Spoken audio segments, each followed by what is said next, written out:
আমন্ত্রণ দেশ জনপদ লাইভে, সাথে আছি জ্যোতি সরওয়ার। রাজধানী শেরেবাংলা নগরে এনইসি অডিটোরিয়ামে কথা বলছেন প্রধান উপদেষ্টা প্রেস সচিব শফিকুল আলম। আমরা সরাসরি যুক্ত হচ্ছি সেখানে।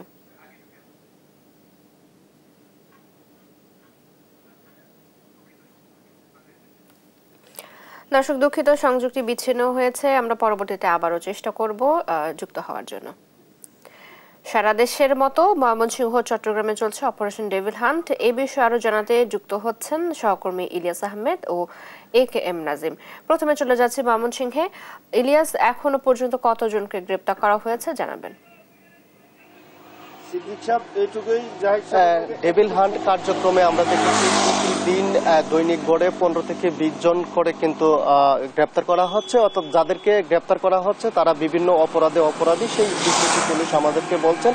অর্থাৎ তারা বলছেন যে আইন শৃঙ্খলা পরিস্থিতি স্বাভাবিক রাখার লক্ষ্যেই কিন্তু তারা এই গ্রেপ্তার অভিযান কার্যক্রম অব্যাহত রেখেছেন, এবং যাতে করে কোনো সামাজিক অস্থিতিশীলতার সৃষ্টি না হয় সেই লক্ষ্যে যে তাদের কার্যক্রম সেটি কিন্তু প্রতিনিয়তই জোরালো হচ্ছে, সেই বিষয়টি আমাদেরকে থানা পুলিশ জানিয়েছেন। এবং আমরা লক্ষ্য করেছি যে প্রতিদিনই কিন্তু ময়মনসিংহ জেলার 13টি থানায় কিন্তু তাদের যে অভিযান কার্যক্রম যৌথ বাহিনীর, সেই অভিযান কার্যক্রমের কারণে কিন্তু আমরা দেখেছি একেবারেই ময়মনসিংহে শান্তিপূর্ণ অবস্থান কিন্তু বিরাজ করছে, এবং সাধারণ মানুষ যারা আছেন তারা কিন্তু অনেকটাই আতঙ্কমুক্ত রয়েছেন। এবং তারা বলছেন যে যারা বিশেষ করে সামাজিক যোগাযোগ মাধ্যমে নানা অপপ্রচার চালিয়ে যাচ্ছেন তাদেরকে যদি আইনের আওতায় আনা হয় তাহলে এই যে অস্থিতিশীল পরিবেশ সেটি কিন্তু আরো স্বাভাবিক হবে,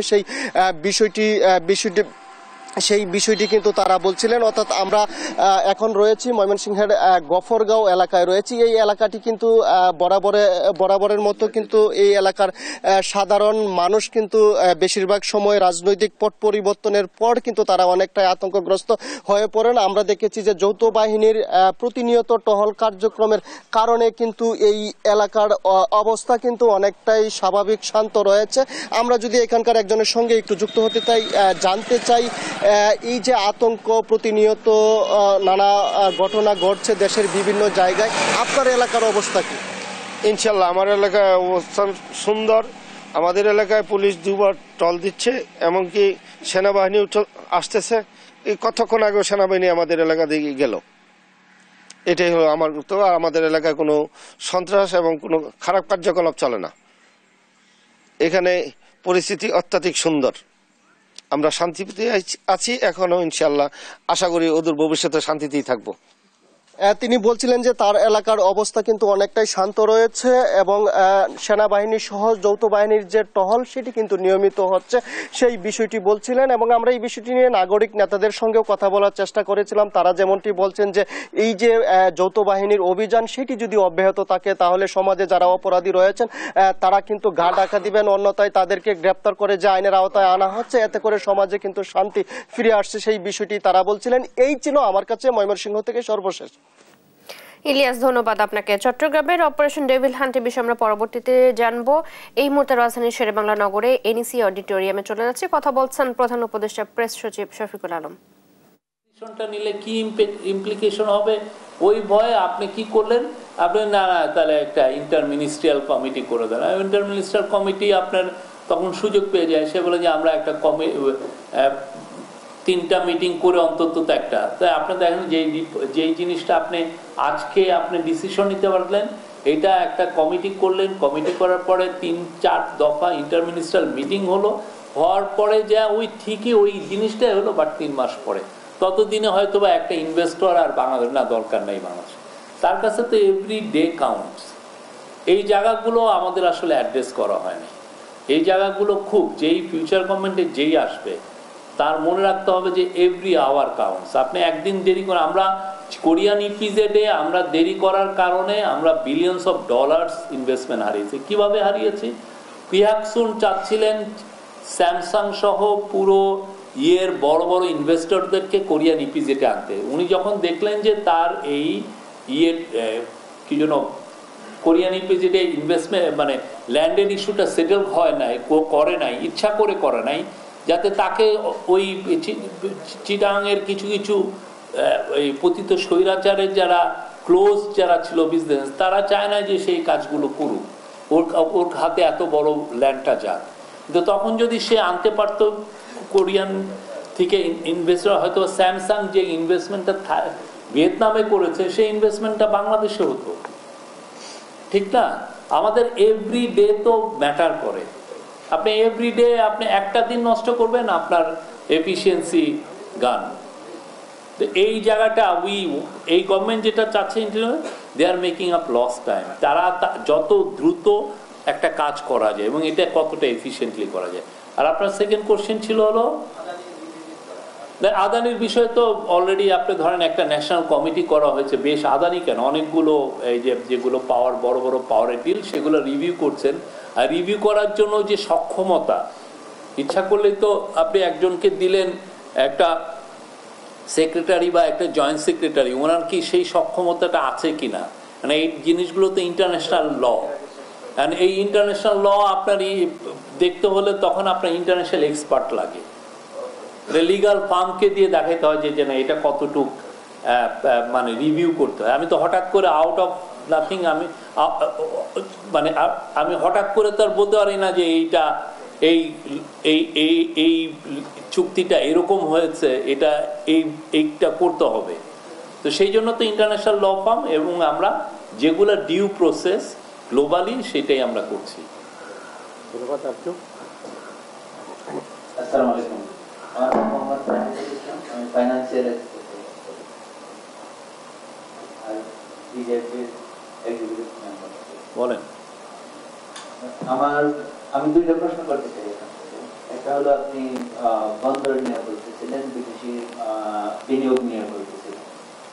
তো এখানে রাজধানী শেরেবাংলা নগরে এনইসি অডিটোরিয়ামে কথা বলছেন প্রধান উপদেষ্টা প্রেস সচিব শফিকুল আলম। আমরা খানিকটা যুক্ত ছিলাম সেখানে এবং সংবাদের শুরুতে যেমনটি ময়মনসিংহে অপারেশন ডেভিল হান্টের খবর জানছিলাম, এবারে চলে যেতে চাই চট্টগ্রামের অপারেশন ডেভিল হান্টের খবর জানাতে এবং যুক্ত আছেন সহকর্মী AKM নাজিম। নাজিম, জানাবেন এখনো পর্যন্ত চট্টগ্রামে অপারেশন ডেভিল হান্টে কতজনকে গ্রেপ্তার করা হয়েছে? অপারেশন ডেভিল হান্ট চললেও কিন্তু নগরীর বিভিন্ন জায়গা থেকে প্রতিদিনই কোনো না কোনো কাউকে আটক করছেন পুলিশ। পাশাপাশি নগরীর যে শহীদের থানা রয়েছে সবসময় প্রতিদিন নিষিদ্ধঘোষিত ছাত্রলীগ, আওয়ামী লীগ, যুবলীগ সহ বিভিন্ন সন্ত্রাসী চিন্তাকারীদের কিন্তু আটক করছে পুলিশ। পাশাপাশি আমরা যদি দেখি প্রতিদিন চট্টগ্রাম মেট্রোপলিটন পুলিশের পক্ষ থেকে যে মিডিয়া শাখা রয়েছে সেই মিডিয়া শাখাতে কিন্তু প্রতিদিন তারা একটি প্রেসিং দেয়। সেখানে তারা আমরা যেটা দেখি 30 থেকে 35 জন, 40 জন, 25 জন, 20 জন, 15 জন, 19 জন এরকম করে কিন্তু প্রতিদিন তারা আটক করছেন এবং বিভিন্ন সময় তাদের যে আভিযানিক কার্যক্রম সেটি তারা চালিয়ে যাচ্ছেন। তবে গত কয়েকদিন আগে থেকে চট্টগ্রাম সহ দেশের বিভিন্ন জায়গায় ছিনতাই, চুরি বেড়ে যাওয়ার কারণে কিন্তু প্রশাসনের পক্ষ থেকে কঠোর অবস্থানে রয়েছে। গতকালকে থেকে মূলত চট্টগ্রাম আমরা যেটি দেখেছি আইন শৃঙ্খলা বাহিনী সহ যৌথ বাহিনী, সেনাবাহিনী, র্যাব, বিজিবি, পুলিশ সহ পুলিশের পক্ষ থেকে বিভিন্ন ধরনের টহল জোরদার করা হয়েছে। এর মধ্যে কিন্তু নগরীর বিভিন্ন জায়গায় কিন্তু চুরি ছিনতাইয়ের ঘটনার মতো ঘটছে বলে আমরা দেখতে পাচ্ছি। কারণ গতকালকেই নগরীর বারেক বিল্ডিং এলাকায় কিন্তু একটি ছিনতাইকারীর আস্তানায় কিন্তু পুলিশের অভিযান যখন চালানোর সময় তখন নগরের ডবল মুরিং থানার 2 জন পুলিশ উপপুলিশ পরিদর্শক তারা আহত হয়েছে, তাদের ছুরির আঘাতে তারা আহত হয়েছেন। পরে তারা চমেক হাসপাতালে কিন্তু চিকিৎসা নিয়েছেন। অপারেশন ডেভিল হান্ট চললেও কিন্তু নগরের বিভিন্ন জায়গায় ছিনতাই থেকে শুরু করে চুরি কিন্তু থেমে নেই। এতে করে সাধারণ মানুষের মাঝে এক ধরনের আতঙ্ক বিরাজ করছে। নগরের পাশাপাশি জেলার যতগুলো উপজেলা রয়েছে, হাটহাজারী, রাউজান, ফটিকছড়ি, রাঙ্গুনিয়া, ভোজপুর, মিরসরাই, সীতাকুণ্ড এসব এলাকায় কিন্তু প্রতিদিনই 3 জন, 4 জন, 5 জন করে বা অনেক সময় 10 জন করে পর্যন্ত আটক হচ্ছে। তারা যাদেরকে আটক করা হচ্ছে তারা কিন্তু অধিকাংশ কিন্তু আওয়ামী লীগ, যুবলীগ, নিষিদ্ধ ঘোষিত ছাত্রলীগ সহ তাদের অঙ্গ সহযোগী সংগঠনের নেতা কর্মীদেরকে আটক করা হচ্ছে, যাদের বিরুদ্ধে বিভিন্ন মামলা কিন্তু থানায় রয়েছে। এসব আটক করলেও কিন্তু বিভিন্ন এলাকায় যে চুরি, ছিনতাই বা ডাকাতি যেটি বলা যায় সেটি কিন্তু কোনোভাবেই এখন পর্যন্ত নিয়ন্ত্রণ করা যাচ্ছে না। তবে আমরা আইন শৃঙ্খলা বাহিনীর সাথে কথা বলেছি, তারা যেটি বলেছেন সন্ধ্যার পর থেকে কিন্তু তারা নগরীর গুরুত্বপূর্ণ এলাকাগুলোতে শুরু করে বিভিন্ন গ্রামীণ এলাকায় তারা তাদের যে টহল জোরদার সেটি তারা চালু রেখেছেন এবং তারা চেষ্টা করছেন কিন্তু ছদ্মবেশে তারা চেষ্টা করছেন কোন কোন এলাকায় বেশি ছিনতাই, চুরি বা ডাকাতি এইসব এলাকাগুলোতে তারা আগে থেকে রেখি করে কিন্তু তারা ব্যবস্থা গ্রহণ করবেন বলে তারা জানিয়েছেন। নগরীর যেসব এলাকাগুলোতে কিন্তু চুরি চিন্তা হয়, তার মধ্যে কিন্তু নগরীর মুরাদপুর ২ নম্বর গেট, টাইগার বাস এসব এলাকায় কিন্তু সন্ধ্যার পরপরে কিন্তু ছিনতাইয়ের ঘটনা বেশি ঘটে। এসব এলাকায় পুলিশের পক্ষ থেকে আলাদা টহল বাড়ানো হয়েছে বলে আমরা জানতে পেরেছি। আর আইন শৃঙ্খলা বাহিনী যেটি বারবার বলছেন, তারা পুলিশের পাশাপাশি সাদা পোশাকে যেসব পুলিশ বা যারা গোয়েন্দা সংস্থাগুলো মাঠে কাজ করেন তারাও কিন্তু জোরদার কার্যক্রম চালাচ্ছেন। নগরের সবচাইতে বেশি আমরা যেটি দেখেছি আশঙ্কাজনক হারে চুরি বেড়েছিল, কারণ গত কয়েক দিনেই কিন্তু নগরীর রাঙ্গুনিয়া, ফটিকছড়ি, ভোজপুর, হাটহাজারী এসব এলাকায় কিন্তু ছিনতাই, চুরি বেড়ে চলছে। কারণ রাত 10টার পরে এসব এলাকায় সাধারণ মানুষ বাসা থেকে বের হওয়ার পরে কিন্তু আতঙ্কের মধ্যে থাকতে হয়।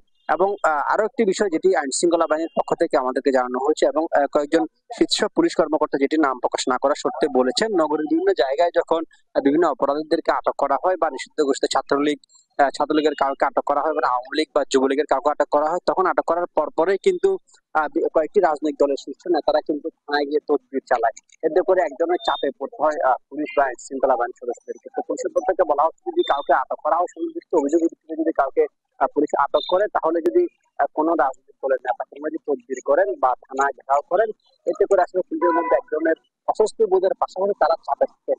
এমনিতে আইন শৃঙ্খলা বাহিনীর পক্ষ থেকে বলা হচ্ছে, 5 তারিখের পরবর্তী সময়ে পুলিশ যে মাঠে কাজ করছে, পুলিশকে মাঠে কাজে লাগানোর জন্য কিন্তু সরকার উচ্চ পর্যায়ে থেকে যে সহযোগিতা সেটি চলছে। তারপরেও কিন্তু বিভিন্ন রাজনৈতিক দলের নেতাদের পক্ষ থেকে যে পুলিশের উপর যে চাপ বিভিন্ন আসামি করার ক্ষেত্রে বা আসামি ছেড়ে নেওয়ার ক্ষেত্রে, সেটি কিন্তু তাদের মধ্যে অস্বস্তি বিরাজ করছে। আইন শৃঙ্খলা যৌথ বাহিনীর যে দল, সেটি মাঠে থাকবেন এবং তারা মধ্যরাতে যেসব এলাকায় চুরি চিন্তায় ঘটে সেই দিকে নজর দিবেন বলে নগরবাসীর প্রত্যাশা। অপারেশন ডেভিল হান্ট নিয়ে চট্টগ্রাম থেকে এই ছিল আমাদের সফর। নাজিম, ধন্যবাদ আপনাকে। অপারেশন ডেভিল হান্ট নিয়ে চট্টগ্রাম থেকে সর্বশেষ খবর জানাচ্ছিলেন সহকর্মী নাজিম। জনগণের মালামালের নিরাপত্তায় যৌথ বাহিনীর অভিযানের খবর জানাতে এই মুহূর্তে সিরাজগঞ্জ থেকে যুক্ত হচ্ছেন সহকর্মী শুভ কুমার ঘোষ।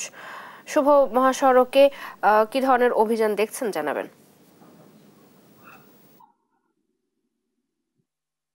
সিরাজগঞ্জে কিন্তু সেনাবাহিনীর নেতৃত্বে যৌথ বাহিনীর অভিযান ইতোমধ্যেই আরো জোরদার করা হয়েছে। সিরাজগঞ্জে কিন্তু গতকালকে রাত্রে গভীর রাত পর্যন্ত সেনাবাহিনীর নেতৃত্বে মহাসড়কের বিভিন্ন পয়েন্টে কিন্তু অভিযান এবং তল্লাশি চালানো হয়েছে। আমরা এই মুহূর্তে আছি সিরাজগঞ্জের উত্তরবঙ্গের প্রবেশদ্বার যমুনা সেতু পশ্চিমের ঠিক গোলচত্বর এলাকায়। এইখানে কিন্তু গতকালকে রাত্রি 10টা সাড়ে 10টা থেকে শুরু করে সেনাবাহিনীর নেতৃত্বে একটি যৌথ অভিযান চালানো হয় গভীর রাত পর্যন্ত। সেই অভিযানে কিন্তু অনেক গণপরিবহন, ব্যক্তি মালিকানা পরিবহন সহ বিভিন্ন যানবাহনে সন্দেহজনক যে যানবাহনগুলো আছে সেগুলোতে কিন্তু তল্লাশি চালানো হয়েছে এবং যারা যাত্রী আছেন তাদের সঙ্গে কথা বলা হয়েছে, নির্ভয় দেওয়া হয়েছে। কথা বলেছেন তারা কিন্তু পরিবহন শ্রমিকদের সঙ্গে। তারা কিন্তু বলেছেন যে যদি কোনো সমস্যা মনে করেন তারা, সেটাও তারা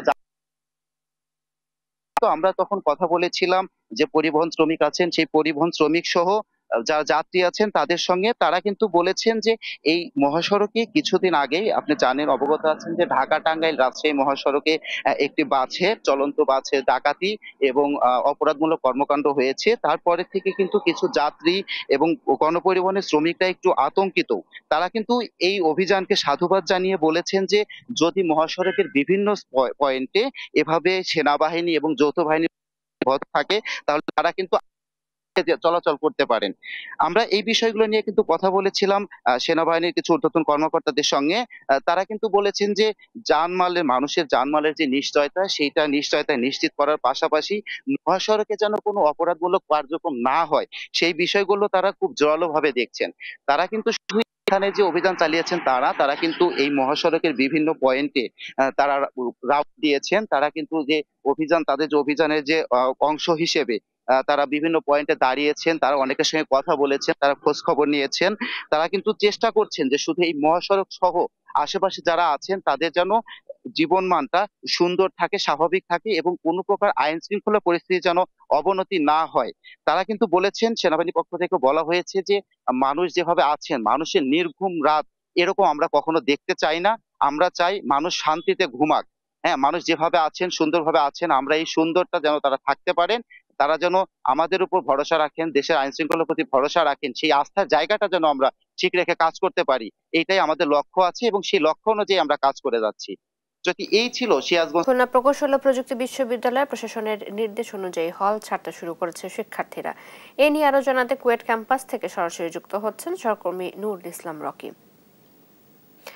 শিক্ষার্থীরা সম্পূর্ণ হল ত্যাগ করেছেন কিনা এবং শিক্ষার্থীরা কি বলছেন প্রশাসনের এই সিদ্ধান্তের বিষয়ে? খুলনা প্রকৌশল প্রযুক্তি বিশ্ববিদ্যালয়ের আজ সকাল 10টা থেকে কিন্তু শিক্ষার্থীদের হল থেকে নির্দেশ দিয়েছিল সিন্ডিকেট মেম্বাররা কিন্তু গতকাল যে সিদ্ধান্ত নিয়েছে তার ভিতর দুইটি সিদ্ধান্ত ছিল। একটি হচ্ছে যে আজকে 10টার ভিতর ক্যাম্পাস ত্যাগ, পাশাপাশি অনির্দিষ্টকালের জন্য কুয়েট ক্যাম্পাস বন্ধ। তো আমরা সকাল 10টার ভিতর যেখানে এসে দেখেছি যে প্রায় ম্যাক্সিমাম হলগুলোতেই কিন্তু শিক্ষার্থী বের হয়ে গেছে। তবে কয়েকজন শিক্ষার্থী বলেছে যে তারা কিন্তু হলে এখনো অবস্থান করবে। আমরা কিছু সময় আগে 2-3 জন শিক্ষার্থীর সাথে কথা বলেছি, তারা বলেছে তারা কিন্তু তাদের দাবিতে অনড় এবং তারা ক্যাম্পাস ত্যাগ করবে না। তবে সকাল থেকে কিন্তু অনেক শিক্ষার্থী ক্যাম্পাস ত্যাগ করেছে এবং তারা তাদের অভিভাবকদের সাথেও ক্যাম্পাস ত্যাগ করেছে। আমরা কুয়েট কর্তৃপক্ষের সাথে কথা বলেছি কিছু সময় আগে। কুয়েট কর্তৃপক্ষের যে রেজিস্ট্রার উনি আমাদেরকে যেটি জানিয়েছে যে সিন্ডিকেটের সিদ্ধান্ত অনুযায়ী সকাল 10টার ভিতর 7টি হল থেকে কিন্তু সকল শিক্ষার্থীদের বের হয়ে যাওয়ার কথা।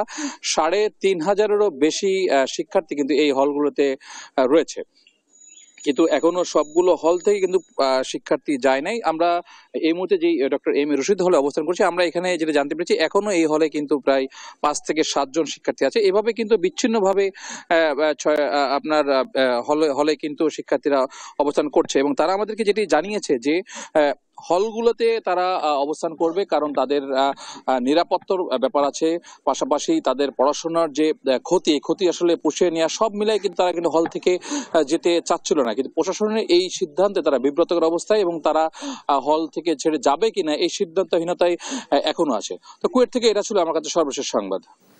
রকি, ধন্যবাদ আপনাকে। মানিকগঞ্জে আসন্ন মাহে রমজানকে ঘিরে আদা, পেঁয়াজ, রসুন, কাঁচামরিচের দাম ঊর্ধ্বমুখী। এদিকে কুমিল্লায় সব ধরনের মশলার দাম হু হু করে বাড়ছে।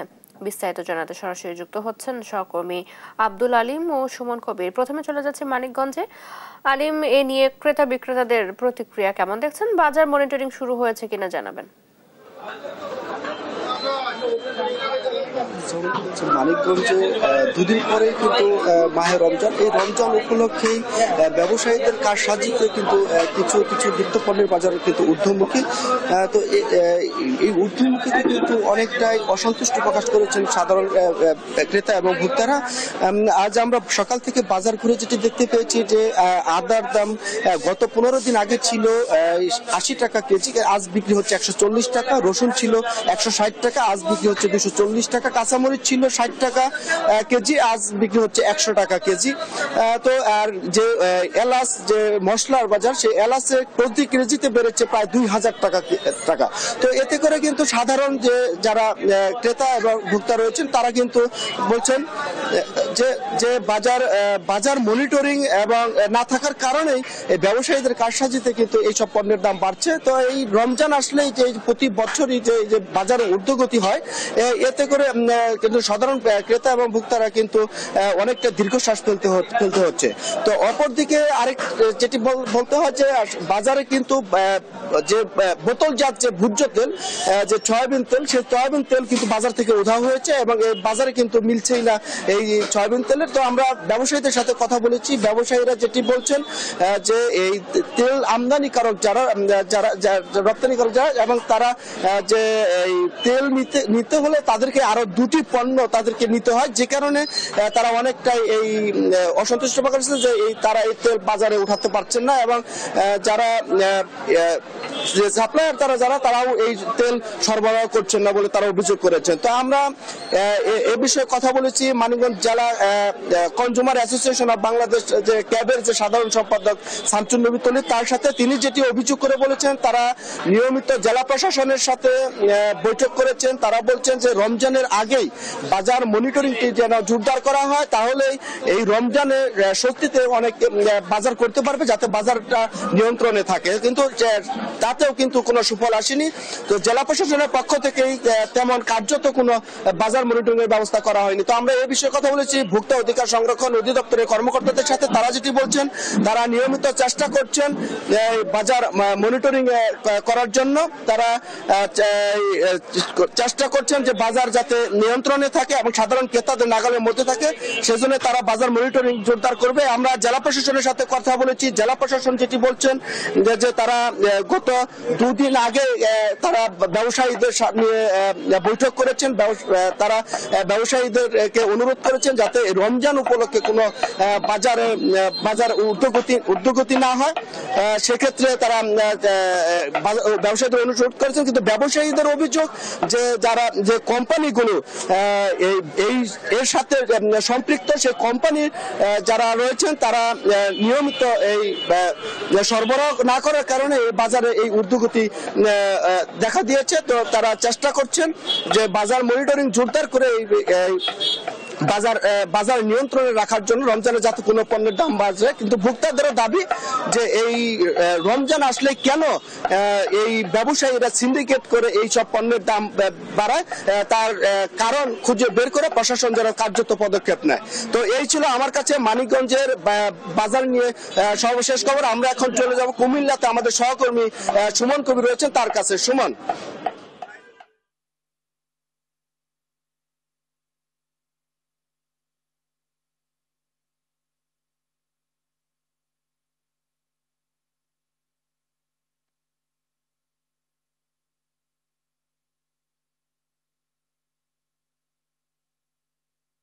যে প্রতিটি ক্ষেত্রেই পণ্যের দাম বৃদ্ধি পেয়েছে। তবে এই ক্ষেত্রে যদি বলি একটা কথা, কুমিল্লার যে চালের বাজার রয়েছে, চাল বৃদ্ধি পেয়েছে, প্রতি বস্তায় আসলে 2 থেকে 250 টাকা বৃদ্ধি পেয়েছে।